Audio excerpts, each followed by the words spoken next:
Dias atrás eu fiz um vídeo aqui falando sobre o caráter transgressor da arte. E que geralmente, quando a gente imagina um artista, que eles são mais liberais em termos de costumes, né? Pessoas mais abertas à diversidade, à pluralidade do mundo, a se pôr no papel do outro, a vestir os sapatos do outro e tentar compreender de maneira um pouco mais ampla, mais tolerante, mais progressista o mundo. Eu me referia, no caso, a Regina Duarte, que era um contraste enorme, né? Você vê uma atriz que interpretou papéis progressistas, como Chiquinha Gonzaga, por exemplo, ou a Malu Mulher, e depois interpretar na vida real um papel de uma mulher conservadora, apoiadora do Bolsonaro, ocupando o posto de um nazista, do Alvin, que fez um vídeo com a clara estética nazista e com um discurso se remetendo, inspirado num discurso do Goebbels. Bem, a história não acabou, na verdade, né? Eu fiz esse vídeo aqui sobre esse caráter transgressor da arte e em seguida, 2 dias depois, surge essa notícia aqui. Veja quem são os sertanejos que pediram a Bolsonaro o fim da meia entrada. Bolsonaro colocou-se à disposição do grupo para receber propostas e analisar a edição de decretos que beneficiam o setor cultural e de eventos.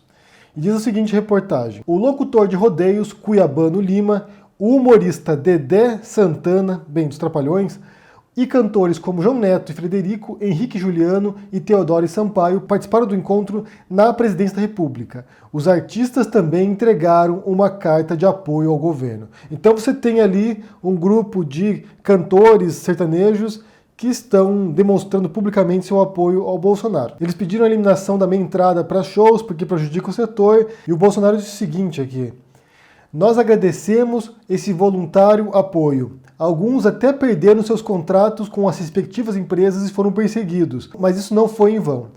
E ele se refere aqui provavelmente à repercussão negativa que sempre ocorre quando um artista resolve apoiar o Bolsonaro, porque o Bolsonaro simboliza retrocesso no meio ambiente, retrocesso na educação, com o ministro da Educação, retrocesso na cultura também, com valores retrógrados, atrasados, de uma visão cultural bastante equivocada, retrocesso em valores, em moral também, uma pessoa que faz apologia à tortura, que faz apologia a regimes militares, ou seja, ele é um retrocesso tremendo em vários sentidos, na ciência também, destruindo a ciência brasileira, destruindo a pesquisa brasileira, é um retrocesso completo. Então quem apoia o Bolsonaro, não apenas artistas, mas qualquer um que apoiar o Bolsonaro, está apoiando o projeto de destruição de certas conquistas intelectuais e culturais brasileiras. Então, quando você vê um grupo de sertanejos que, de certo modo, representam quase toda a categoria, eu acho. A gente tem a pensar que a música sertaneja ela tem um caráter mais... Eu não vou dizer elitista, porque eles não são elitistas intelectualmente. Na verdade, o sertanejo não tem esse aspecto. Mas, certamente, é uma elite econômica. Representa o agronegócio, como eles mesmos disseram nesse encontro com o Bolsonaro. Então, representa um setor econômico muito poderoso e que é o sustentáculo de diferentes governos, assim como do Bolsonaro. Então eles representam de fato o interesse de latifundiários, pessoas muito ricas, muito influentes e que podem sim moldar políticas públicas. E como eu disse, o sertanejo, via de regra, ainda mais se você pensar em diferentes vertentes que foram surgindo ao longo das décadas, você tem o sertanejo raiz, que é bastante bucólico, fala da vida no campo, fala da vida do sertanejo, fala da memória do campo, essas coisas. Você tem um sertanejo romântico, tem um sertanejo mais pop, que reproduz o country norte-americano, você tem um sertanejo universitário, que sabe lá o que isso quer dizer, eu não sei o que isso quer dizer, mas tem o sertanejo universitário. Então você tem diferentes tendências, mas basicamente você tem um tipo de música bastante engessada, não é de vanguarda, não representa a ruptura com nada, não representa essa proposta transgressora como mencionei naquele vídeo. Embora seja uma expressão artística, cultural brasileira, não tem esse caráter de transgressão, e muito menos sertanejo também, né? Não acho que os cantores sertanejos tenham esse caráter revolucionário de inovar completamente no gênero, de criar um estilo sertanejo transgressor. Não vejo esse tipo de transformação no gênero, não vejo mesmo. Por exemplo, no rock, que é um estilo muito criticado por bolsonaristas ou por alguns bolsonaristas, é um estilo transgressor. É um estilo que, se você observar, por exemplo, desde o começo, com Little Richards, com o Elvis Presley, com o rock and roll dos anos 50 e 60, você vê várias rupturas, você vê vários momentos de transgressão completa, a psicodelia nos anos 60 e 70, o rock progressivo, você vê de fato esse ímpeto de não fazer sempre a mesma coisa.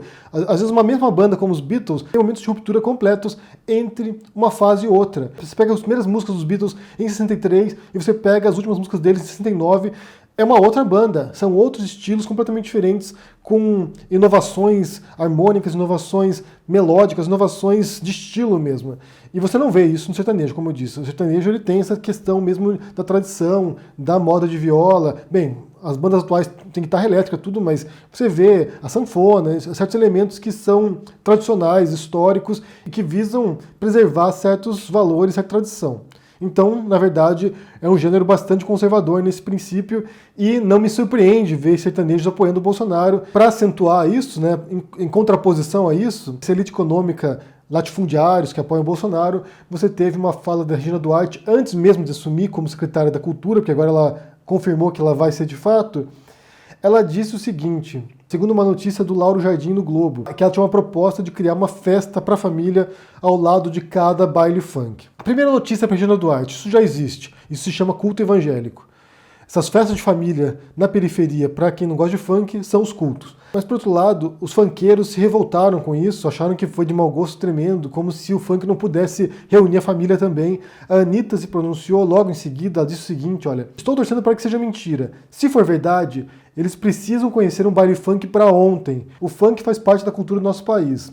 E depois outros funkeiros também se pronunciaram. O Nego do Borel, o Kevinho, o MC Coringa também falaram sobre isso. O MC Coringa falou o seguinte, como Anitta, espero que Regina Duarte não faça isso.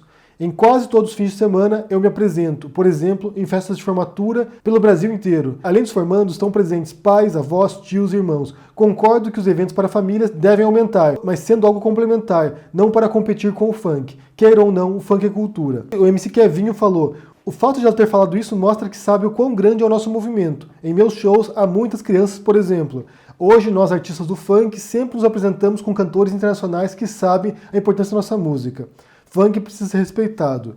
E depois o Nego do Borel também disse, todos os bailes funk em que estive sempre foram frequentados por famílias e pessoas honestas, que estão ali com a única intenção de se divertir e esquecer um pouco a triste realidade que vivem diariamente em nossas comunidades brasileiras. Por toda a sua história, o funk precisa e merece ser respeitado, e quem quer que se refira a ele precisa ter mais sensibilidade. É legal ter ideias novas, mas para somar com tudo o que já existe. Aqui eu vou ser obrigado a defender um gênero que eu não curto, que eu não ouço, mas que de fato Anitta, o Nego do Borel, o MC Kevinho e o MC Coringa tem toda a razão, gente. Você pode não gostar de um gênero musical, você pode não curtir rock, você pode não curtir funk, você pode não curtir pagode, axé, você pode não curtir sertanejo, você pode não curtir qualquer estilo musical. Mas são manifestações culturais, são expressões da voz do povo. No caso do funk, particularmente, o funk e o rap, eu penso que, embora tenham propostas diferentes, estilos diferentes e um público diferente também, eles partem de gritos, de desespero, partem da necessidade de serem ouvidos. Então são expressões culturais da periferia brasileira, de pessoas que são marginalizadas por uma elite que acha que aquilo ali não é cultura. No caso, por exemplo, você vê o sertanejo sendo recebido pelo Bolsonaro, sendo acolhido pelo Bolsonaro, e ao mesmo tempo você vê mais uma marginalização de movimentos culturais, populares, da periferia, que é o que se faz sempre, na verdade. Isso é desde sempre. Quando a gente viu, por exemplo, em Paraisópolis, a ação policial lá que levou à morte de jovens, é a criminalização de quem mora na periferia. É a criminalização e a marginalização da cultura dessas pessoas, daquilo que eles gostam, daquilo que eles fazem. Porque as expressões culturais, elas não precisam ser sofisticadas para atender a uma demanda, para falar com alguém. Quando a gente pensa em arte, quando a gente pensa em expressões artísticas ou expressões culturais como um todo, a gente tem que pensar a quem ela se destina, quem vai consumir isso, quem vai ouvir essa música, quem vai ler esse livro, quem vai assistir esse filme, quem vai assistir essa novela, quem vai a essa exposição de museu. Quando um sertanejo compõe a música dele, ele sabe com quem está falando. Ele sabe que o show que ele vai fazer, quem vai lá assistir. Quando um artista do funk faz um show, ele sabe com quem ele está falando. Quando um roqueiro faz um show, ele sabe que tipo de expectativas que tem para aquele show dele.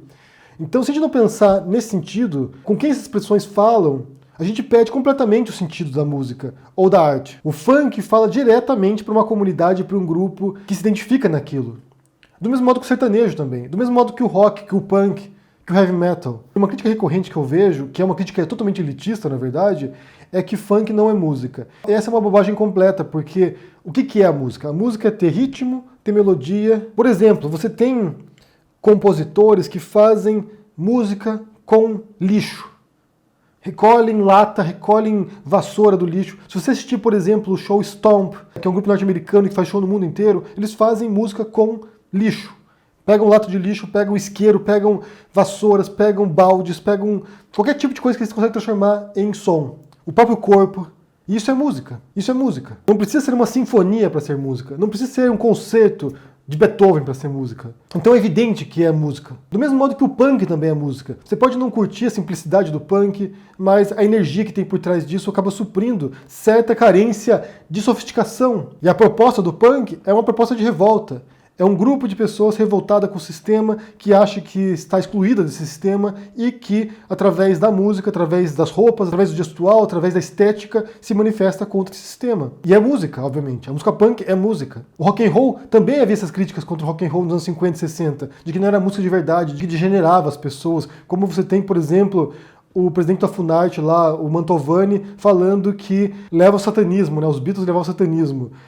Era uma crítica dos anos 50 e 60 isso, gente. Eram bitolados religiosos que usavam essa crítica contra um estilo musical e que hoje é reconhecido como uma importante manifestação cultural. E que mudou a história da humanidade. Os roqueiros, quem ouve rock, os shows de rock and roll nos anos 60 e 70, Woodstock, marcaram uma geração e transformaram a história. Como eu disse, você não precisa gostar do estilo, mas também não deve discriminar. Esse apoio, por um lado, dos sertanejos ao Bolsonaro e essa oposição de certos grupos, que você vê também não apenas o funk, mas o rap, grandes raps que foram compostos em oposição ao Bolsonaro, de resistência mesmo, como a Primavera Fascista do ano passado, que foi proibida no YouTube, que era um grito de resistência ao governo Bolsonaro. Você vê os roqueiros, o movimento punk resistindo a isso. A MPB, muita gente, muitos movimentos artísticos que percebem o risco que isso representa para diferentes estilos musicais, para diferentes noções de cultura e de arte. Porque basicamente quando você tem personalidades autoritárias, e nesse caso na figura do Bolsonaro e quem o cerca, e que tem uma pauta moral muito forte, o que eles querem fazer é determinar aquilo que é apropriado para o seu consumo,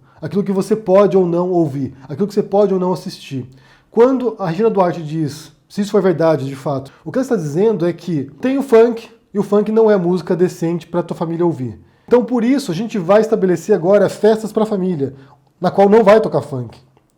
Então eles estão dizendo para você, isso aqui é aceitável, isso aqui não é aceitável. Eles estão direcionando o seu hábito de consumo, aquilo que você deve ouvir. Ouça isso, não isso. E é exatamente o que eles fazem quando eles se propõem a demonizar certos grupos musicais, certos artistas, como faz o Chico Buarque, por exemplo. O Bolsonaro resolveu não assinar o diploma do Chico Buarque do Prêmio Camões, porque o Chico Buarque é crítico do governo, demonizar escritores, demonizar intelectuais, porque eles querem direcionar o seu olhar. Não olhe para esse lado aqui, olhe para cá. Aqui é autorizado. E sabe quem fazia isso? Sabe qual período histórico fazia isso? A época da ditadura militar. Que censuravam cantores brega, por exemplo, cantores populares que tinham músicas que falavam de traição ou de costumes mesmo e direcionavam para outra coisa. Vale também lembrar a noção que o Alvin representou ao simular a estética nazista, que é essa noção de arte degenerada do nazismo, de que existe uma arte pura, elevada, e é essa que deve ser consumida pela população, pelos cidadãos, porque isso vai elevar a população, isso vai nos transformar para algo mais, sei lá, espiritualmente elevados, talvez. E, por outro lado, você tem a arte degenerada, a arte que te corrompe, a arte que te leva para o mau caminho. É uma visão religiosa, no final das contas. Moralista, falsamente moralista, mas que parte de princípios religiosos, daquilo que é puro e aquilo que é impuro. Quero saber o que vocês pensam, primeiro sobre o apoio dos sertanejos ao Bolsonaro, como é que vocês leem essa situação, o que isso quer dizer, e segundo, sobre essa fala da Regina Duarte aí, se for de fato verdadeira, de que ela vai fazer uma festa familiar ao lado do baile funk para poder contrabalancear isso. E como eu disse, você não precisa gostar de funk. Eu não curto funk, gente, mas não dá para ignorar que de fato é uma expressão da cultura brasileira. Gostando ou não. Me diga o que vocês pensam aí, deixe no comentário, deixe joinha, assine o canal, ajude no apoio. A gente se vê por aí. Abraço e até mais. Tchau.